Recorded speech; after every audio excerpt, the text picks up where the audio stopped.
So today we're looking at intangible assets. This is an episode I've been meaning to do for quite some time. It's very foundational, very big, as we could say.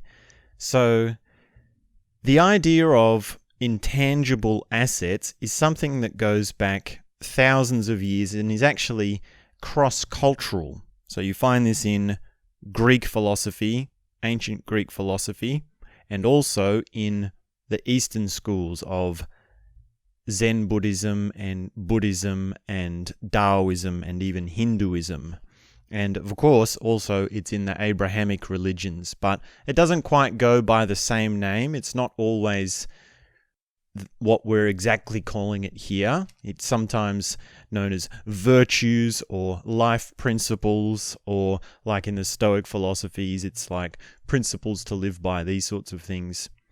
So whatever it's called doesn't really matter. Just know that it's a very foundational phenomenon of human interest, and we're calling it here intangible assets. And the definition doesn't matter because once I give you the examples, it'll become clear.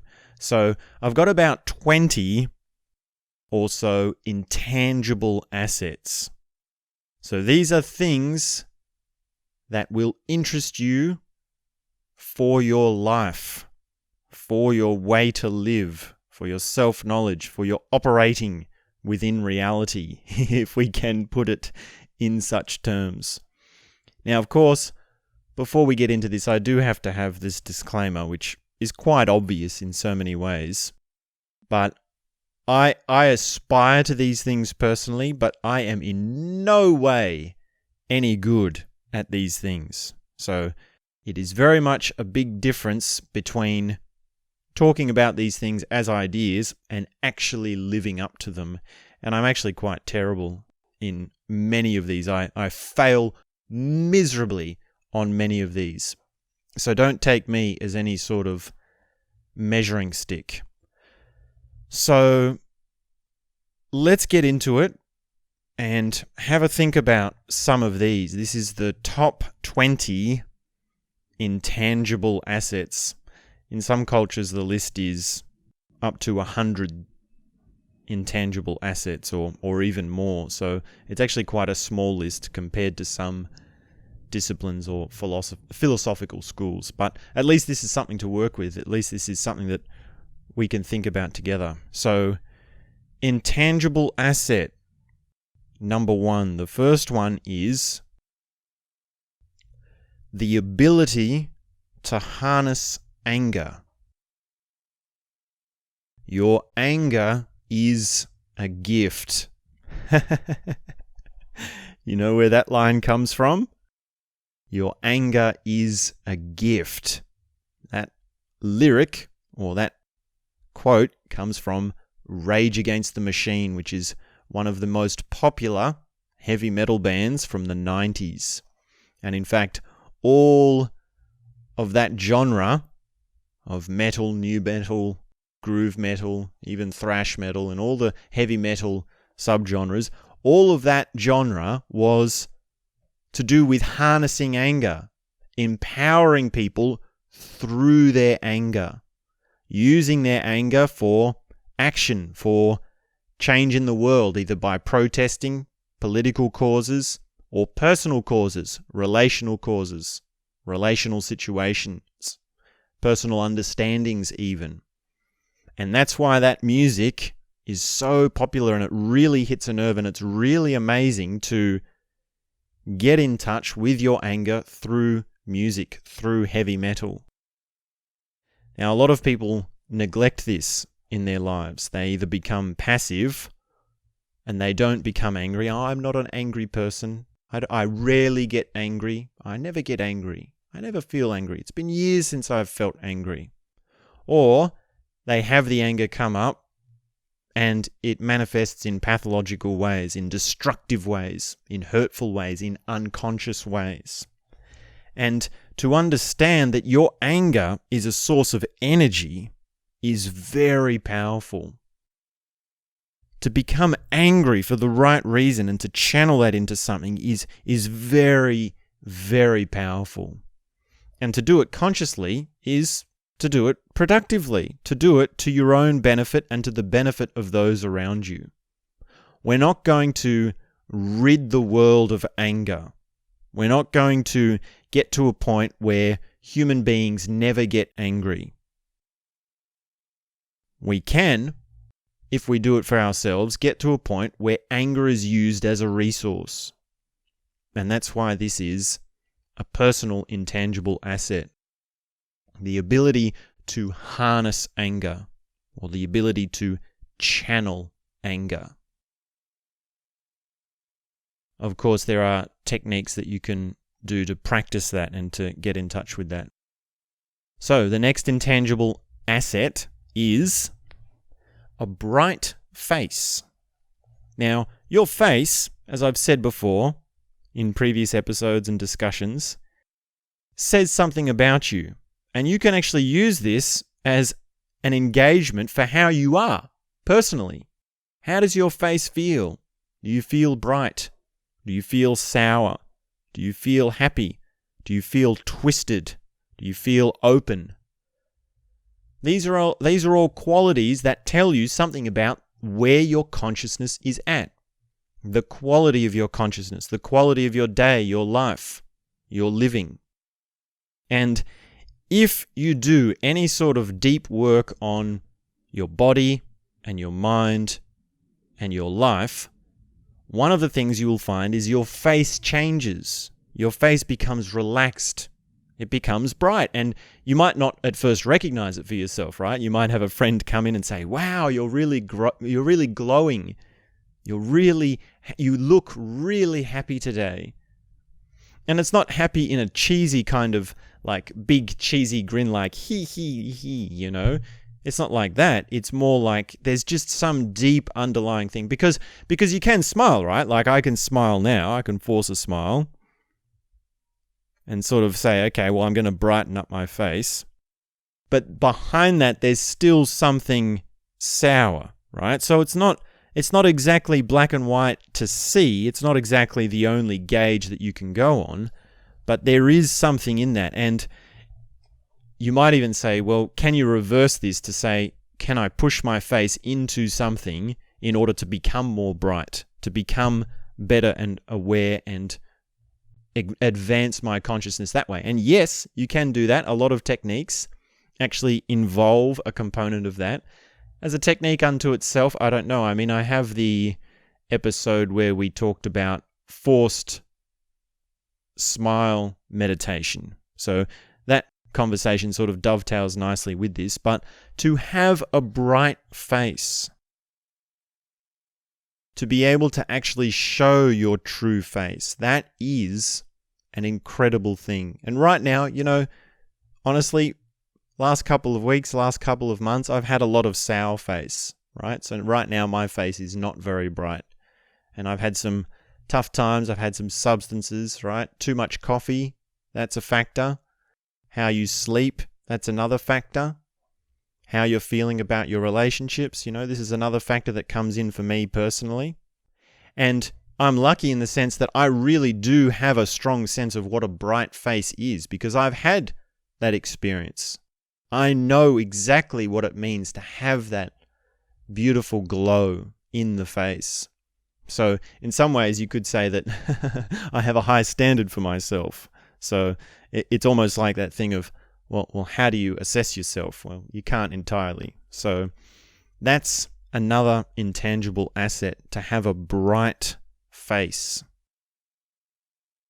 Now, next one is a big one, and it's a little bit cliched in some ways, but it is resilience in the face of a challenge. So your intangible asset is to be able to face a challenge.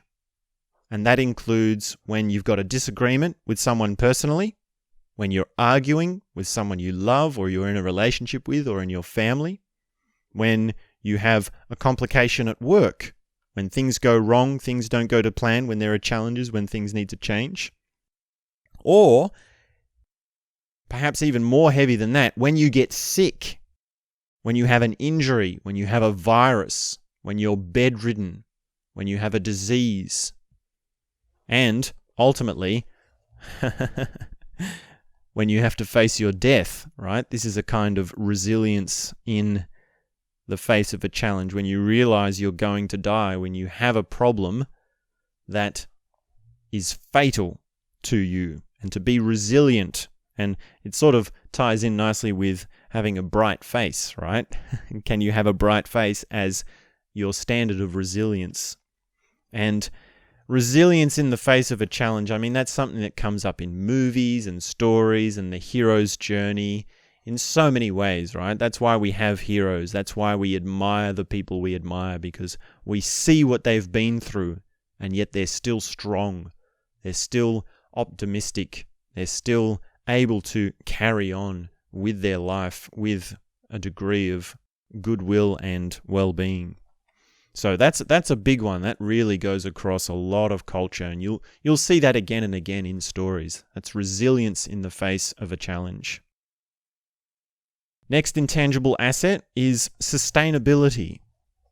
And I mean this personally. I mean this in a immediate and local meaning, because of course we can talk about sustainability on a societal level and a global level, and that's great, but really the best intangible asset is sustainability.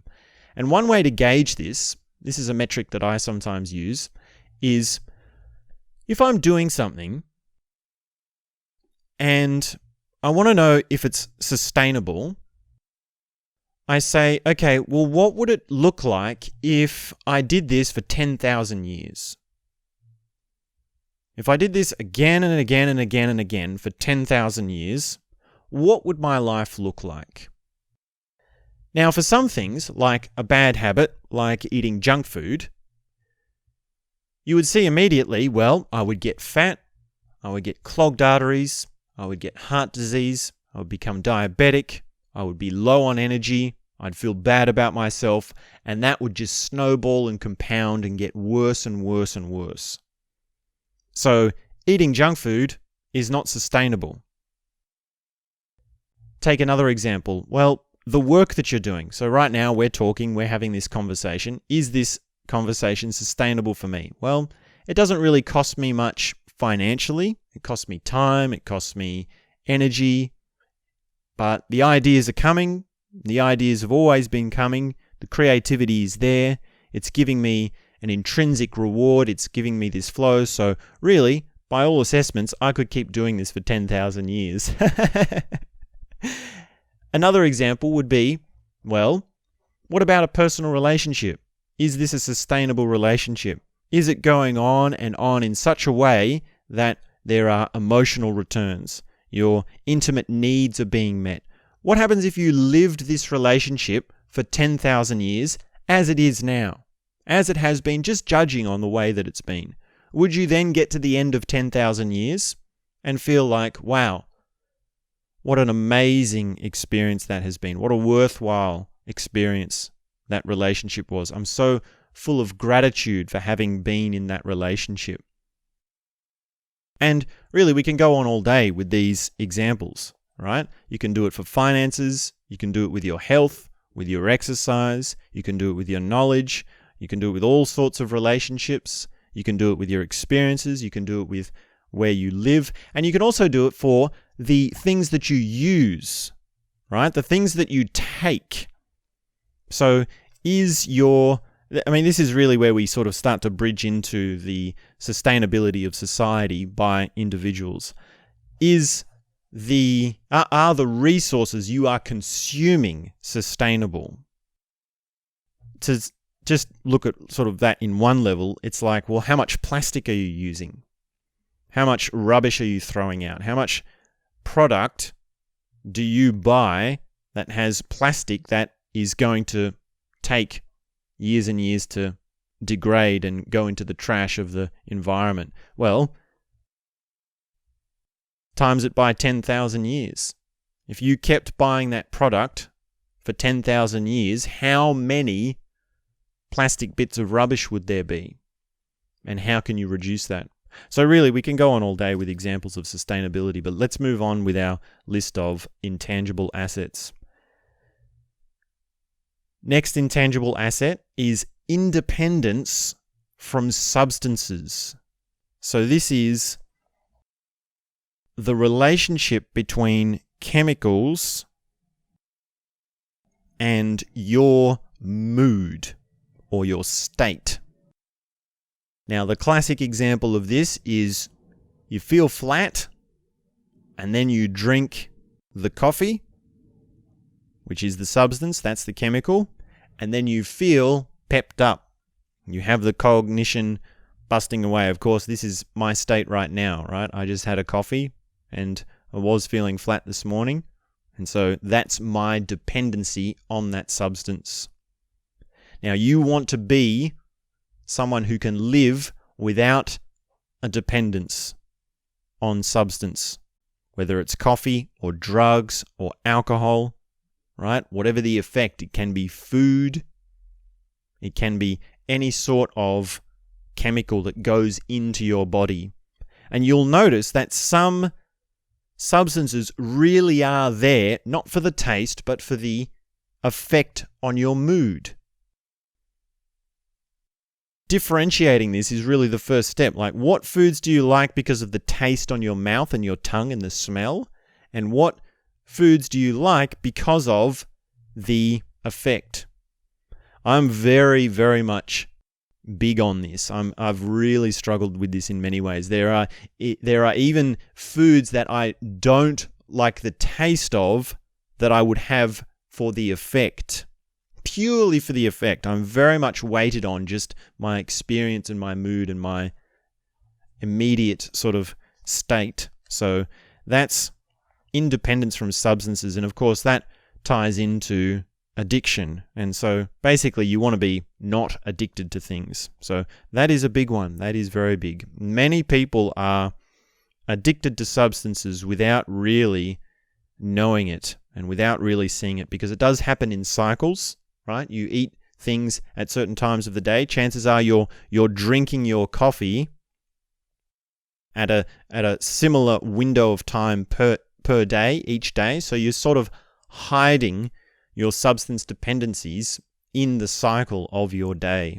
And really, we can go on about this all day, but let's move on. So next intangible asset is clear thinking.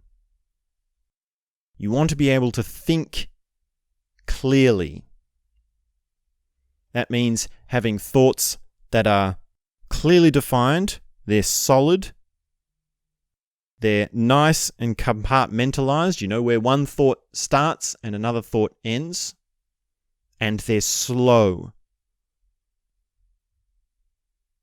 They're very much flowing in a way that can be easily observed. Now, a skill that is sort of on top of this, or an intangible asset, a personal asset that's on top of this, is not just the ability to think clearly, but also the ability to see when you're not thinking clearly.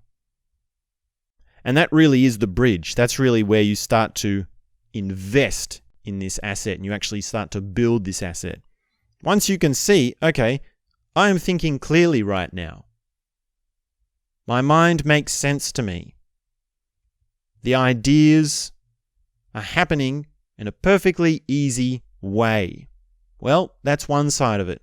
Other times, you can say, no, I'm not quite clear about this. I'm a little bit confused. No, that is a little bit neurotic, or I need to explain this again to myself, or have this sort of passed out in many different ways, whatever it is, right? The ability to differentiate between those two moments and to actually step back and say, okay, well, how do I get from one to the other? That is a skill in and of itself. So clear thinking is underrated and it's very important. It's a very powerful, intangible asset. When you see this in someone in today's world that's full of neurotic trash chatter, well, it really is something amazing. Those people are very interesting to listen to, right? And really, they're not doing much. They're just thinking clearly. That's all that really comes down to. And you can have that for yourself. You should be wanting that for yourself. Next intangible asset is decision making. So you want to be able to make a decision personally and stick with it. Now, in business and work and relationships, a lot of the time, once you make a decision, you sort of have to go through with it, right? So I'm not talking about decisions where once you've made it, then a number of events are going to unfold and you follow through with it no matter what. I'm talking about personal decisions. A decision like, I'm going to wake up tomorrow at 6 a.m. and it's only you that have to hold yourself to it. And it's up to you to set your alarm and to do it. And it's up to you to remember, I made that decision yesterday, right? So when the alarm goes off at 6 a.m., 5 a.m., 4 a.m., whatever it is, then you remember, I made that decision. And really, if you're good at making decisions personally for yourself, it's not a matter of remembering. It's not like once the alarm goes off at 4 a.m., you say, yes, I did say that I would do this, so now I have to do it. That's not what it's like. When you really have this asset, it's a strong asset. And there's no choice about it. There's no question about it. You don't even think about it. You've already made the decision. Right? That phrase, you've already made the decision, really embodies that feeling of being able to make a decision. Because there's no question about it. There's no second guessing. There's no rationality behind it. There's no convincing yourself of it. There's no line of evidence that you need. The decision has already been made. And that weight, how strong that is, depends on, how strong your asset is, your ability to make decisions. That strength has varying degrees. Some people have a very strong weight behind their decisions. And they can do it for all sorts of personal things. And they can do it again and again and again. Other people have none of it. They make a decision and then it flops. It's gone. They forget all about it. They don't even remember that they made the decision. So that's decision making. And that, we could sort of expand more on what it means to make a decision in a business context and a work context, but that's sort of a different thing. Next intangible asset is a strong voice. So you want to have a strong voice, and this sort of dovetails nicely with clear thinking. And let me be clear, a strong voice doesn't necessarily mean forceful. Like this kind of talking we're doing here, this is quite forceful. Like I'm quite confronting, I'm quite pushing out, I'm sort of like almost assaulting you with the ideas. I'm trying to push the idea onto you to sort of get you to have it. That's not necessarily strong talking. Strong talking is, it's intangible. This is why it's an intangible asset, because it's quite mysterious. It's sort of that you know yourself, you know what you need, you know what you want, you are willing to oppose but not be aggressive in a situation where it's unclear and you're trying to bring clarity, and it's something that you can bring out within you that comes from something very deep which trumps the flimsiness of the situation, right? So a strong voice example would be when you're in a situation and there's something flimsy or there's something shallow and you say something deeper, you say something more meaningful, you say something more truthful. It's really an echo of truth, right? Your voice is just an echo of your connection with your personal truth. And that is very different to having like a stubborn will, right? To have an agenda or an impulse and to really like want to force a idea or a situation onto someone else. That is very different. So a strong voice is a very powerful asset, and it has to be distinguished from being forceful and trying to manipulate people or trying to have a power over someone else. All right, so the next intangible asset is seeing beyond surfaces. This is the ability to see beyond the surface appearance of things. So if you look out your eyes, then you see, well, just whatever is in the room with you. And if you're by yourself, then, well, there's not really too much variation as to what to see as to what's going on. And even if you do, well, spend a little bit of time to look around, then you see, well, what is actually going on? I mean, this is what happens. I mean, am I thinking too fast right now? Let me just try and just make this a little bit more clear. Each object that is in the room has a reason for being there.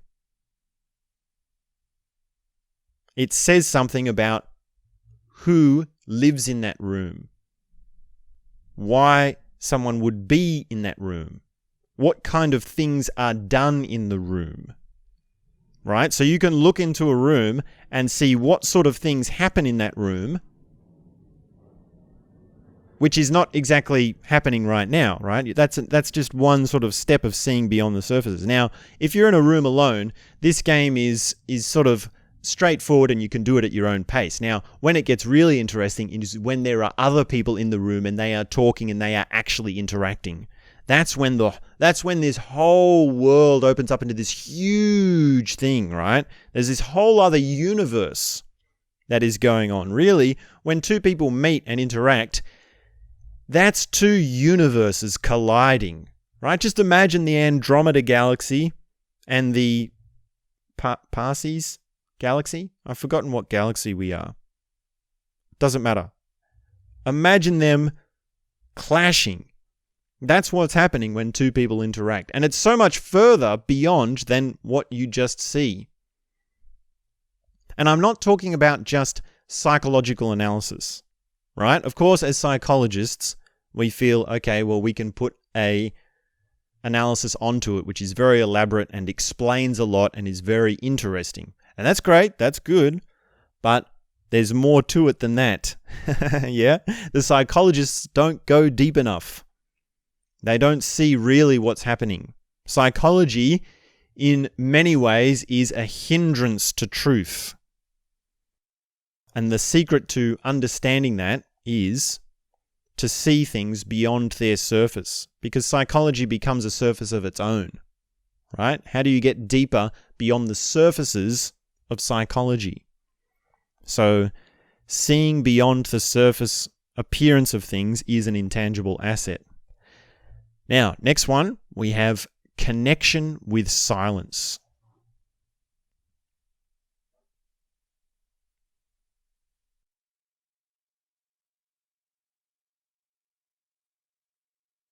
It is an intangible asset to be able to connect with silence.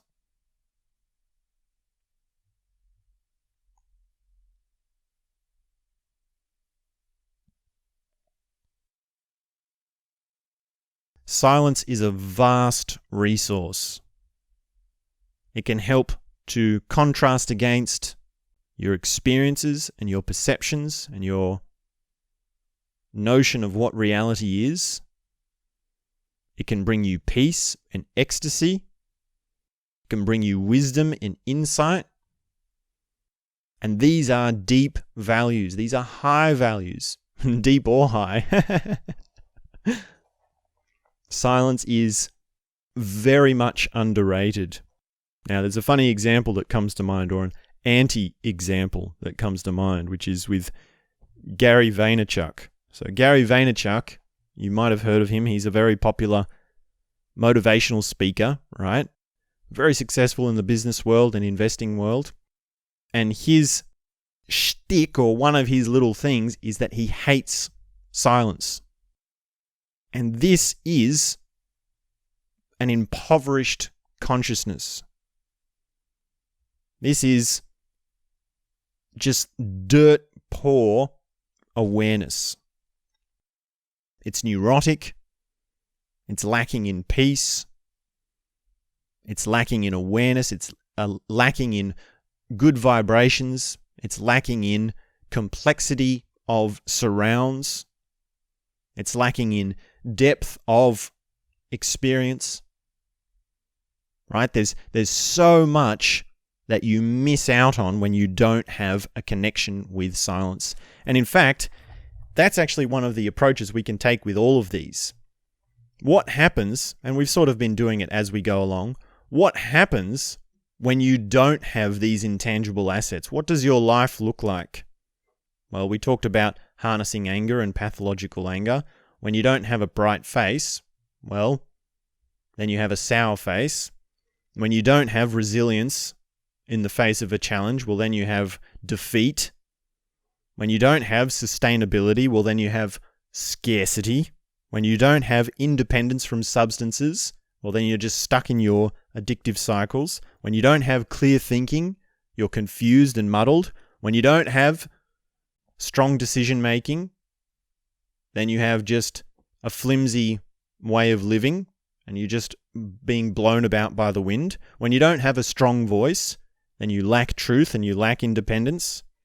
When you don't see beyond surfaces, then you get so confused because you think things are the way you think they are, and then you get shocked by things. You get shocked by what someone says, or by what someone does, or by what is in the environment that's around you. And when you don't have a strong connection with silence, you are just impoverished on so many levels. Not being peaceful being one of the biggest levels. Peace is so underrated. Peace is so misunderstood. Peace is neglected. Peace is, in so many ways, just shunted, forgotten about, pushed to the periphery. And how different this world would be if peace was central to our lives. And the secret to peace is silence. It's connecting with silence. Now, I have quite a lot to say on silence, so we are going to have a separate conversation just about silence sometime soon. So let's move on, but let's at least plant a flag there. Next intangible asset is grounding. So we work with this on a physical level, but it goes through all of the levels of our being. So you want to be grounded in a literal sense, in that you want to be able to feel what it's like for the soles of your feet to touch the ground.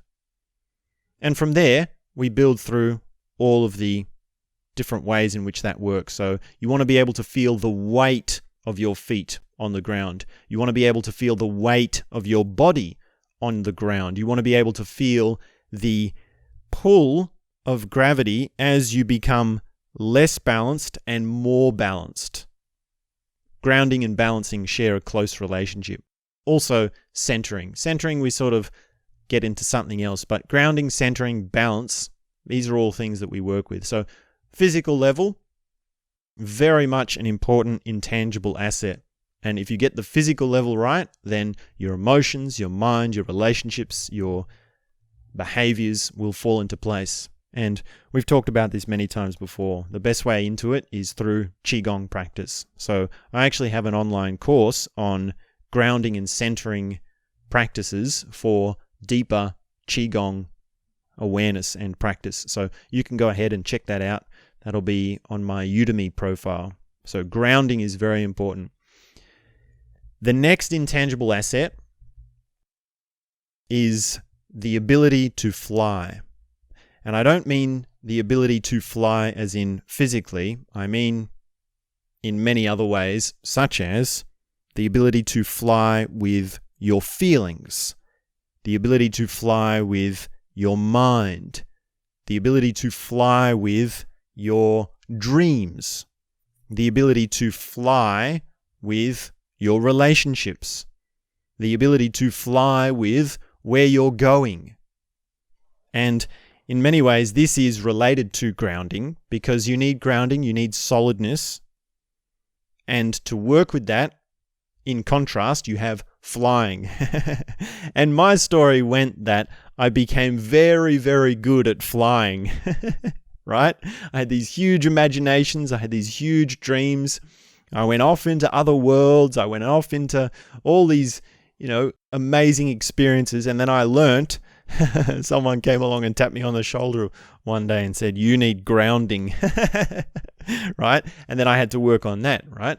But some people come from it the other way. They have grounding and they see that that is something very valuable. That's a valuable asset.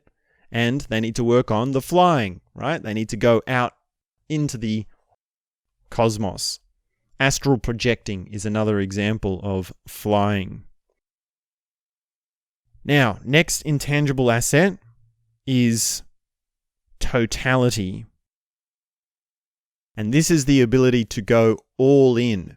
This is the ability to bet the house on it, as the phrase goes.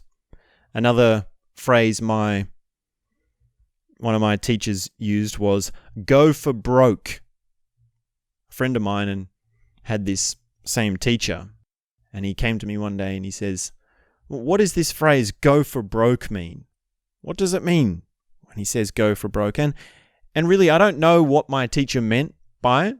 I don't really know what his intention was, but what it meant for me was, it meant when you go to the casino and you bet on the roulette wheel or whatever gambling it is, and you bet on one number all of the money that you own. Your whole house, all of the payroll, everything, right? This is sort of the classic thrill-seeker gambling, staple that happens again and again in the movies, right? And the reason it's called "go for broke" is because if you put it in, of course you're going to lose it. You're going to lose the lot. You ain't going to win. The odds are always against you. And so you're broke. You've lost everything.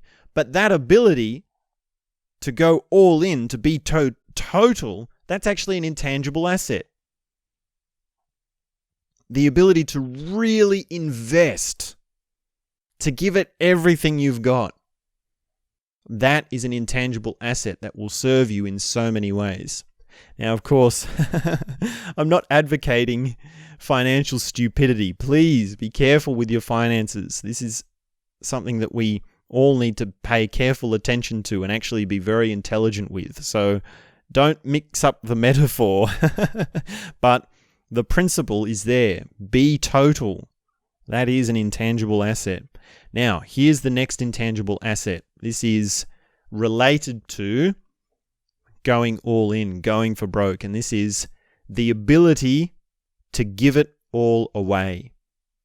The ability to lose it all. The ability to say, I'm going to stop everything. I'm going to start again from zero. This is another way of sort of brainstorming this, or this is sort of like the thought experiment version of this. What would I do now, today, if I had nothing? If I had no money, no following, no job, no place, where would I start? What would I really be working on? What would my vision be for working towards something good? And work with that. And that can reveal a lot about, what you're wasting your time with. And what's not worth investing in, what's not worth working on. Another phrase that comes to mind is, some things in life are worth any price. I believe there was an Australian hip-hop artist that had that lyric. Illy, was it? He said, some things are not worth checking the price tag for. Or something like that, right? I can't remember the exact lyric, but the same idea was there. This is the same as giving it all away, right? The ability to go all in and the ability to give it all away. This also occurs with commitment in relationships, right? A lot of people don't a lot of men, we should say, let's be real here, a lot of men don't commit to their women long term. I'll tell you why. It's because they have something that they don't want to give up. And usually that is the hope, the chance that there might be someone better for them. There might be someone else for them. Of course, if a man meets a perfect 10 out of 10 girl, there's no issue with commitment, right? If he's with someone who's out of their league, there's no commitment issue. Funny that, isn't it? Has anyone ever noticed that? Shouldn't be a surprise, right? So this ability to actually go all in and to actually put out the idea of going with another woman is what is holding a man back. Now, the answer to this is for the man to recognize it and to see it in himself and not to fall into this idea that, oh, there's some better woman or some worse, or I'm trying to get what I want for myself. The realization to have is that I'm going to work with this person and I'm going to work with it in such a way that it requires me to go all in, and I'm going to be committed, and that will bring a deeper relationship. That will bring a better relationship. I believe Jordan Peterson was talking about this exact thing, and the way he put it was that there's some games you can't play unless you're all in. And that's exactly what he means. That's exactly what he's talking about. And really, this example of giving it all away, right? Like to give away your whole life. If you can give away your whole life, then you can easily commit to someone. Right? If you say, oh, I want to work on my career, I want to work on my creative projects, I want to work on my other relationships, then that's just your life stuff that's stopping you from being with someone. But if you can give it all away, right? Then that's an incredible freedom. And really, there's so many ways in which we can do this angle, right? It's not just with committing to a relationship. We can also do this the other way around, right? You can say, how are you going to commit to your career? How are you going to really dedicate yourself to your creative projects? Is it because your relationship is holding you back? Is it because your commitment to your intimate partner is holding you back? Maybe you should just give her away. Just give it all away. Forget about it. Go totally into something else. And this whole dynamic all the way around, right? It doesn't matter from which angle we come at it or from where we explain it or whichever example we populate this with, the intangible asset is the same. The intangible asset is there as a personal skill, which is really the skill to navigate all this, right? So you can say, you can sit there and say, well, which is it, Dosta? Should I commit to my girlfriend, or should I work on my career, or should I, look out for myself? Should I find someone better for me? Right? Which one is it? Well, that's exactly the intangible asset. That's exactly the skill. So that's the ability to give it all away. Let's move on to the next intangible asset. Inspiration. The ability to be inspired. This is the ability to see a movie and to go, wow, that was an amazing movie.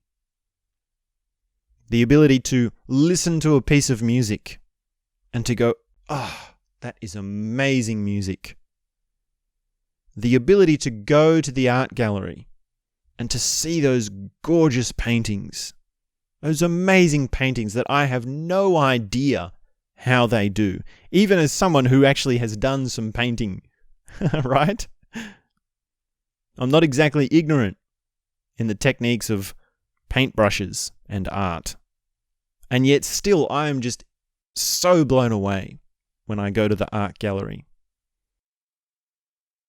And inspiration goes for many levels. It's not just films, music, and art. It's also personal. It's also in terms of events. It's also in terms of architecture. It's also in terms of historical figures. It's also in terms of intellect, right? It's really throughout your whole experience of life. Next intangible asset is the ability to admire someone. To be able to put someone on a pedestal in a fair assessment way and in a healthy way, that is a powerful intangible asset. Now, of course, this can be done in a pathological way, right? You can idolize someone and put them as your messiah or your leader or your boss in a way that is unhealthy to you, in a way which allows them to take advantage of you, in a way that keeps you blind, in a way that keeps you unconscious. And yet, this as an intangible asset is very important. You need to be able to think the best in people. You need to be able to have the possibility within you that there is someone incredibly good in this world. And that can do so much for your optimism, for your outlook on life. To know that there are people who are just extraordinarily beautiful and talented and higher consciousness and with this amazing intellect and whatever metric or gauge or for whatever reason it is, right? It's just this high thing. It's admiration. To have that ability is a very important thing. So the ability to admire another person, that is a very important intangible asset. Now, next one. Family and relationship resolve, or family resolve and relationship resolve. As a human being, you were raised in some sort of family, and you had unmet needs, you had trauma, and you had things that went wrong. Now, you can hold these things as grudges, you can hold these things as pain, or you can resolve and heal the trauma, heal the pain. And of course, this is a very deep subject that goes into a very vast and wide-ranging spectrum, right? Some people really do have some serious issues. And I'm not downplaying that. I'm not saying that there's some easy, quick fix approach to that, right? Some people really do struggle hard with this. Some people have very dark backgrounds. But to get to the point where you can be resolved with your family, that is a very important intangible asset. And that sort of correlates with your relationship resolves. And in fact, the therapist would say that these two things are related, right? Because your relationships as an adult are just going to echo your conditioning in your family situation, however that was when you were a child. So it's going to come back to get you in many ways. Now, not everyone does this. Not everyone has this asset. And not even by their own assessment, right? Because they can tell themselves, oh no, I'm good with my family. Oh no, we're resolved, yeah. No, I've got no problem at all. Yeah, great, no, wonderful to hear from you, right? But you hear how fake that is. You hear how shallow that is. This sort of dovetails nicely with the asset of seeing beyond the surfaces. Right? Oh, I don't really talk to my family because we're good. So fake, so shallow, and so obvious to someone who can see beyond the surfaces that you have not resolved your family issues. And it's going to come back to get you. It's going to come back to haunt you. And that's if you're lucky. If you are lucky, it will come back to haunt you. If you are lucky, you will have the opportunity to confront those issues and to work through them and to find that resolve. If you're unlucky, you will avoid it for the rest of your life. And you will live on a shallow level. You will miss out on the deepest wealth that life has to give. It's literally like not having $1 million investment when you could have. You'll have a zero, like what would you rather? A $0 investment or $1 million investment? And really, family resolve is worth a lot more than $1 million. That's worth like $1 billion. Like if we were to equate these with money, man, this is just like a mind-blowing thought. This is an incredible thought. If we were to put a dollar figure on these intangible assets, they would be worth like $1 billion each. So what are we up to? Like 18 or 19. So this whole list is worth $20 billion. Ah, man. To think. So that's family resolve and relationship resolve. Now, next intangible asset. Stay with me, there's not many more. Pride and humility. Now, this is a tricky one, and this is sort of where we edge onto Greek philosophy or Greek virtues. To have pride in a healthy way and humility in a healthy way is an amazing intangible asset. Now, when you look at pride, these things are very closely related because pride is actually one of the 7 deadly sins, right? To be proud of yourself, to assert yourself or to put yourself forward or to think highly of yourself. That's one of the 7 deadly sins. And humility, well, that's often in a lot of Christian theology seen as a good thing, right? But that's just the Christian conditioning or the Abrahamic religion, Western sort of conditioning, right? And this sort of dynamic is something very important to take care of because humility is very much humiliation on one level, right? Humility and humiliation. It's so funny how those 2 words are actually the same word but have very different meanings. And no one would say that humiliation is a good thing, right? Humiliation is when someone puts you down publicly and you're made to feel very small. It's like, come on, man. Life is tough enough. We don't need any of that. We don't need any help to look stupid, right? We don't need any help to see the stupidity that's within us. Well, that's a funny dynamic. But this thing of, well, should you be proud? Should you be almost arrogant in a way, right? I mean, no one likes arrogance, but should you feel good about yourself or should you be humble? That's a paradox that's resolved in this intangible asset.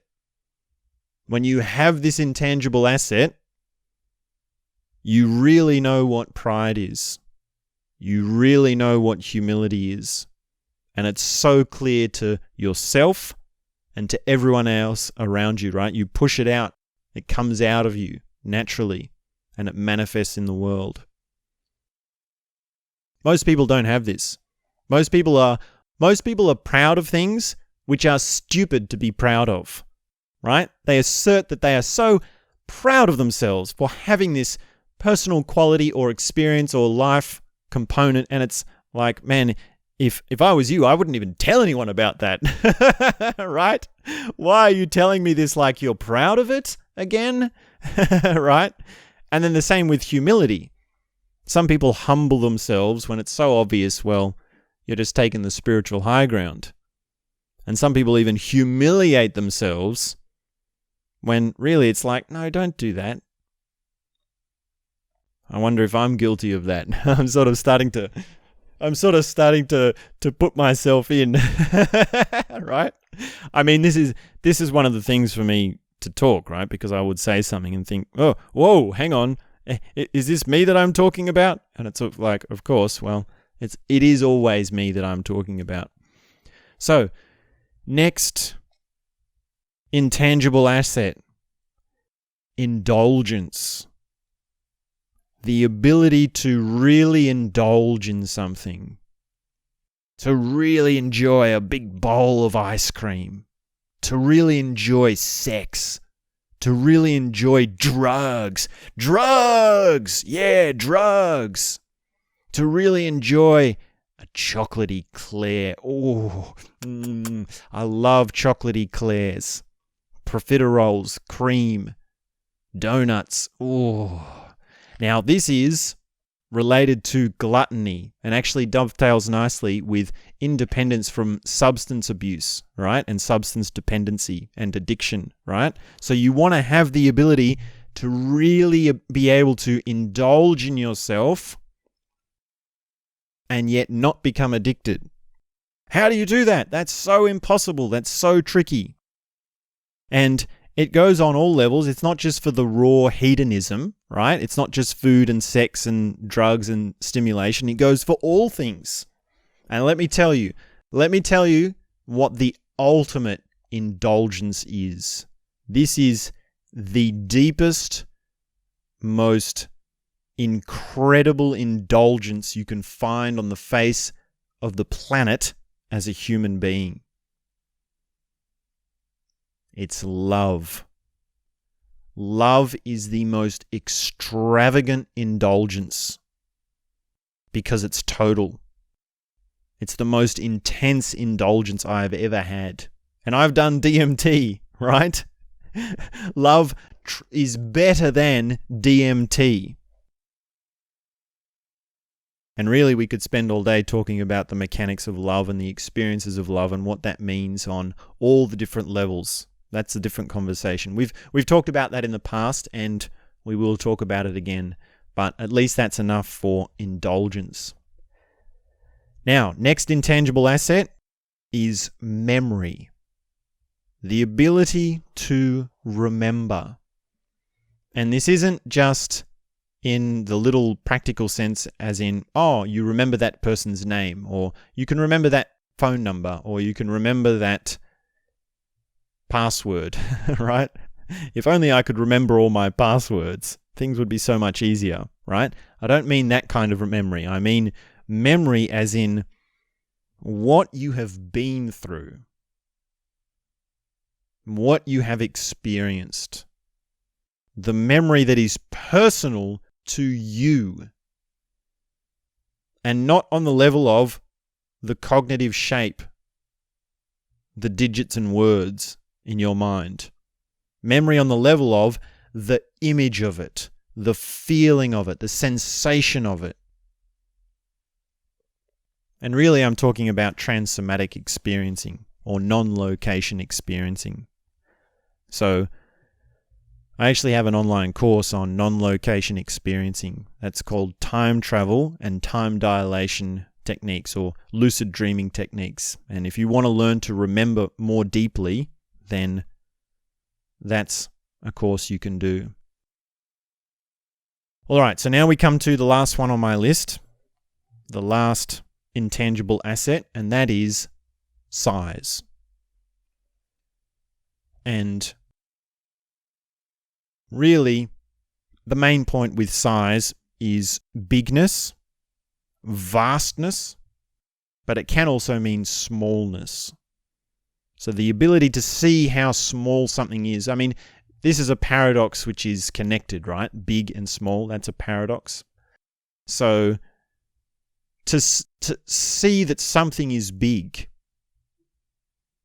is an intangible asset. Like, how big is the world?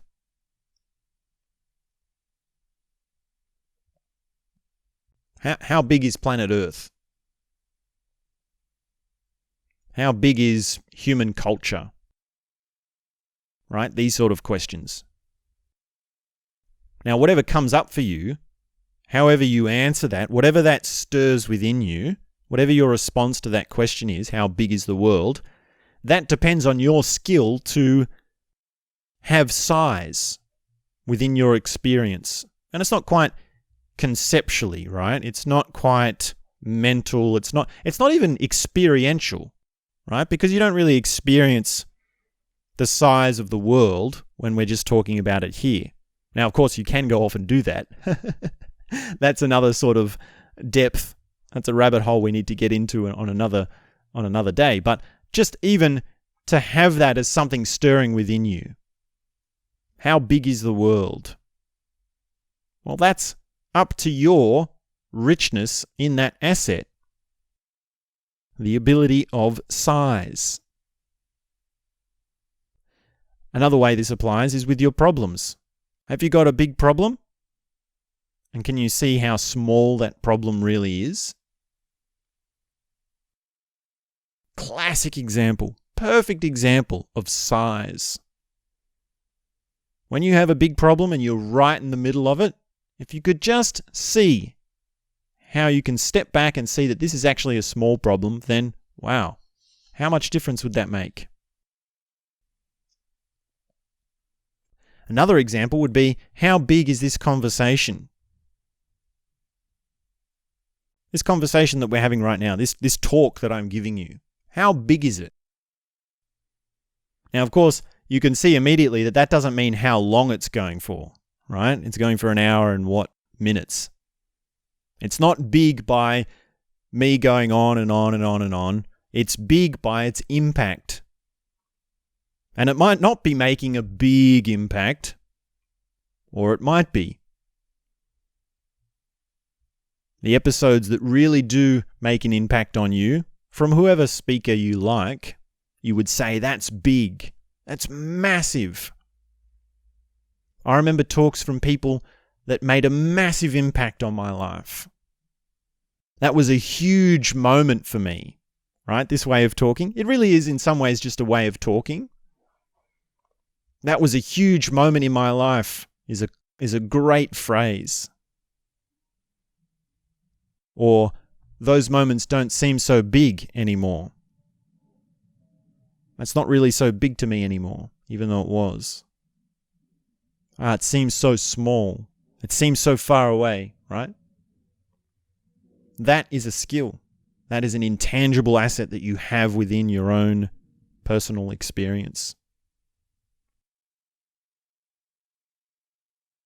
So that's the list. Let me run through it one more time. This is the top 20 or so intangible assets. The ability to harness anger. A bright face. Resilience in the face of challenge. Sustainability.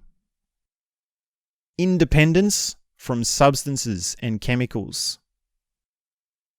Clear thinking and the ability to differentiate between clear thinking and unclear thinking. Decision making. A strong voice. Seeing beyond the surface appearance of things. Connection with silence. Grounding. The ability to fly. The ability to go all in or totality. The ability to give it all away. Inspiration. Admiration of a person. Family resolve and relationship resolve. The pride-humility paradox. Indulgence. Memory. And size. So that's it. There's more assets. There's more components to the individual experience of life. You can find this in Greek philosophy, in Hindu mythology, in the Abrahamic religions, in Zen philosophy, and the Eastern philosophies. So at least that's a start. At least that's a few that I've been thinking about recently. So thanks very much for tuning in. This has been a good one. I really like this one. This might be one of my favorites.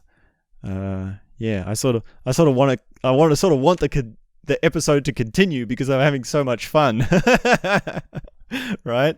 I can think of some other things to say, but well, I guess we can make another episode, right? You can go and listen to another episode, so that will be fun. and we'll do that very soon. So thanks very much. Please do subscribe. Check out my online courses. Enroll today. There's a variety of courses that you can enroll in, and we'll be back very soon with more. Hope you have a good rest of your day. And that's all I have to say for now.